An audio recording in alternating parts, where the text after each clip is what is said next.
오늘이 일본군 위안부 피해자 기림의 날입니다. 오늘 기념식에 이용수 할머니하고 정의연의 이나영 이사장이 동반 참석을 했죠. 네, 그렇습니다. 오늘 여성가족부에서 주최를 했고요. 예. 이 위안부 할머니 중에 최초로 증언을 했던 이제 김학순 할머니의 최초 증언일이 바로 8월 14일입니다. 그래서 오늘을 기림의 날로 정해서 기념식을 이렇게 매년 해오고 있는데 오늘도 예. 이제 기념식이 열렸는데 이용수 할머니가 참석을 해서 눈길을 끌었고요.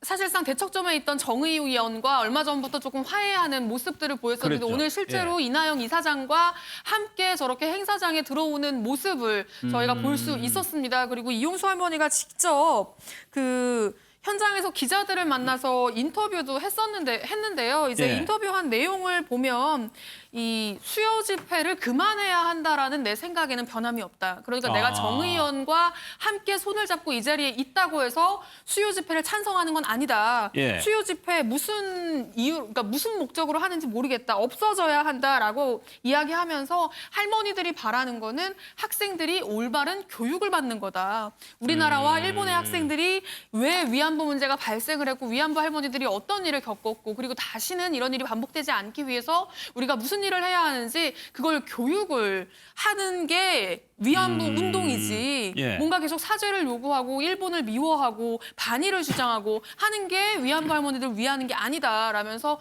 지금 이제 수해가 굉장히 심하잖아요. 그거를 예. 이제 하늘에 있는 할머니들이 너무 많이 노한 것 같다라는 표현도 이제 쓰면서 할머니가 서럽다라고 이제 좀 울먹이는 예. 모습까지 보였습니다. 그런데 정의연 이사장, 이나영 이사장은 이제 함께 와서 이제 참석하는 모습을 보였는데 사실 이게 정부 행사임에도 불구하고 윤미향 의원 같은 경우에는 그렇죠. 오늘 예, 현장에 참석을 하지 않았습니다. 그러니까 의도적인지 뭐 아닌지는 모르겠지만 그리고 이제 새벽까지 검찰 조사도 받았었고요. 예. 뭐 그런 여러 가지 이유는 있겠지만 이 이용수 할머니와 공식 석상에서 만나는 모습은 아직까지 지난번 이용수 할머니의 폭로 이후에 만나는 모습은 아직까지 보여주지 한 번도 않고 있습니다.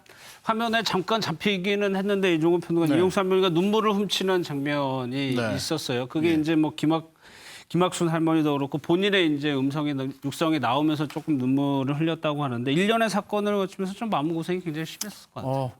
마음고생 많이 하셨죠, 실질적으로. 특히 이제 윤미향 의원이 국회의원으로 당선된 이후에 또 기자회견들을 통해서 이래저래 불필요한 오해도 많이 받으시고 많이 힘드신 과정을 거쳤잖아요.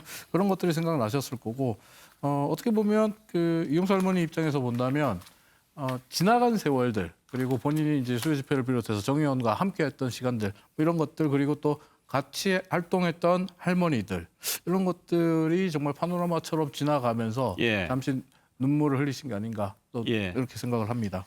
내일이 광복절입니다. 윤미향 의원 소식도 좀 전해드려야 될 것 같은데 어제 저희가 이제 검찰에 출석해서 조사를 받고 있다라고 했는데 최민희 기자 무려 14시간 30분? 네, 그렇습니다. 받았어요? 사실상 밤샘 조사를 받았는데요. 어제 예. 오후 1시 30분에 예고 없이 비공개로 검찰에 출석을 해서 조사를 받았고요. 그 조사가 새벽 1시 반 정도까지 이어졌다고 합니다. 예. 그리고 나서 이제 그 내용을 확인하는 과정이 한 2-3시간 정도 더 있었던 것 같고요. 그래서 새벽 한 4시 반쯤 이제 지금 검찰 조사를 받고 빠져나가는 모습이 지금 포착이 된 건데요. 차량 썬팅이 굉장히 강하게 돼 있어서 기자들이 이제 프레쉬를 터트리니까 그 프레쉬 사이로 이제 윤미향 의원의 모습이 간신히 보이는 저 예. 모습을 보실 수 있습니다. 일단 혐의는 크게 3가지로 요약이 되는데요. 첫 번째가 이제 윤미향 의원이 정의연 이사장 시절에 있었던 부실회계 문제 그리고 개인 계좌로 이제 후원금을 받았던 부분 이게 예. 이제 횡령 문제가 되는 거고요. 그리고 이제 세 번째가 뭐죠? 쉼터? 안성쉼터? 네, 안성쉼터. 예. 안성쉼터를 고가에 매입한 게 사실상 리베이트를 받기 위한 게 아니었느냐 이렇게 총 3가지 혐의로 나뉘었는데요. 이 3가지 모두 뭐 일부 회계에 부실한 부분이 있었지만 실수였고 고가 매입 의혹은 사실이 아니고 개인 계좌로 후원금 받은 것도 다 목적에 맞게 썼다라고 본인은 주장을 하고 있거든요. 예. 그래서 좀 상황을 지켜봐야 되겠지만 어쨌든 검찰은 피의자로 소환을 한 거예요. 예. 그래서 아마 다음 주 중에는 이제 기소를 하지 않겠느냐라는 예. 전망이 이제 조심스럽게 나오고 있는데 기소를 한다면 구속 기소를 할 건지 불구속 기소를 할 건지 그렇죠. 또 정해야 되거든요. 예. 만약에 구속 기소를 한다고 하면 사전 구속 영장을 청구할 때 다음 주 18일부터 화요일부터 임시국회가 또 열립니다. 예. 그렇기 때문에 이제 불체포 특권을 갖게 되거든요. 그렇기 때문에 국회의 동의가 필요한 사안이고요. 그래서 아마 좀 불구속 기소하지 않겠느냐라는 이야기도 나오고 있는 상황이고 아마 다음 주 중으로 윤미향 의원의 거취는 좀 결정이 되지 않을까 싶습니다. 이현종 의원께서는 네. 어떻게 전망하세요? 불구속 기소가 가장 유력한 전망이긴 하거든요. 뭐 그렇죠. 왜냐하면 지금 뭐 현직 의원이기 때문에 예. 아마 이제 뭐 증거 인멸이나 이제 도주우려 뭐 주로 그런 걸로 그래서 이제 하지 낫다고 않습니까? 보죠. 예. 그렇기 때문에 아마 불구속으로 기소를 할 것 같은데 저는 좀 아쉬운 게 뭐냐면 지금 서부지검이 3개월째 수사를 하고 있는 상황인데 이제서야 예. 이제 윤미향 의원을 소환했지 않습니까? 최근에 서부지검장은 고검장으로 승진을 했고 차장검사는 검사장으로 승진을 했어요. 거기에다가 지금 나눔의 집 있지 않습니까? 이게 불교에서 운영하는 여기는 민관합동조사를 통해서 지금 33억 정도 걷어서 2억만 썼다라고 지금 구청이 사실을 발표를 한 게 있습니다. 예. 자, 근데 지금 강제 수사권을 가진 검찰이 3개월 동안 수사를 하면서 도대체 그럼 뭘 하는 것이냐 수사를 이런 부분에 대한 이제 비판들이 그동안 많이 있었거든요. 그리고 검찰 인사가 나자마자 지금 바로 윤미향 의원을 소환 조사했단 말이에요.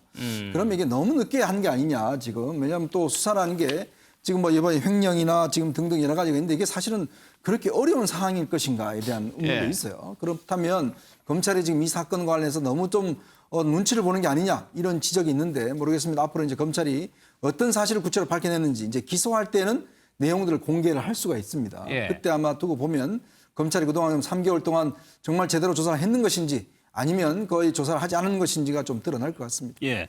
그런데 이 부분에 대해서 곽상도 의원이 얘기를 한 거 보면은 네. 마치 여기서 뭐 수사를 하더라도 다음 정권이 바뀌게 되면은 그때 가서 또 할 수 있다 이런 뉘앙스의 좀 얘기를 올렸거든요. 뭐 곽성도 미래통합당 의원 같은 경우 지금 검찰 수사를 믿지 못하는 것, 신뢰하지 못하는 분인 것 같아요. 예. 그러면서 믿었지 못하다 이런 이야기까지 하고 있는데 앞서 이제 그 이현정 의원님께서 나눔의 집 말씀을 하셨는데 검찰이 나눔의 집은 철저히 조사하고 그다음에 윤미향 의원에 대해서 그리고 정의원에 대해서는 좀 수사가 부실하게 진행된 거 아니냐 이런 뉘앙스가 좀 느껴져서 참고로 제가 말씀드리면 경향신문 만평을 보면요. 예. 반대로 윤미향과 정의원은 언론이 쥐잡듯이 잡고 반대로 나눔의 집은 불교계라 언론이 좀 더 지켜보자. 기다려보자. 이렇게 하고 있다라고 만평이 나오기도 했습니다. 그럼 보는 시각에 따라 좀 다르다는 생각이 들고요. 예. 또 하나 이제 각상도 의원 같은 경우에 지금 윤미향 의원이 수사가 믿업지 못하기 때문에 다음 정권에서 또 추가로 수사할 수 있다 이런 이야기를 하면서 동시에 윤미향 의원에게 손혜원 전 의원처럼 인생을 걸어라 목숨을 걸은지 예. 한번 지켜보겠다 이렇게 얘기를 하는데 예. 이 왜 각성도 의원이 이런 얘기를 하시는 거죠? 왜 남의 목숨을 걸라고 하시는 거죠? 그리고 또 각성도 의원 같은 경우에서 윤미향 의원과 정의원에 대해서 정말 수없이 많은 의혹들을 제기했습니다. 근데 사실이 아닌 것도 많았어요. 거기에 대한 책임은 본인이 어떻게 질 건지에 대해서 좀 해명을 해줬으면 좋겠다는 생각도 있습니다. 알겠습니다.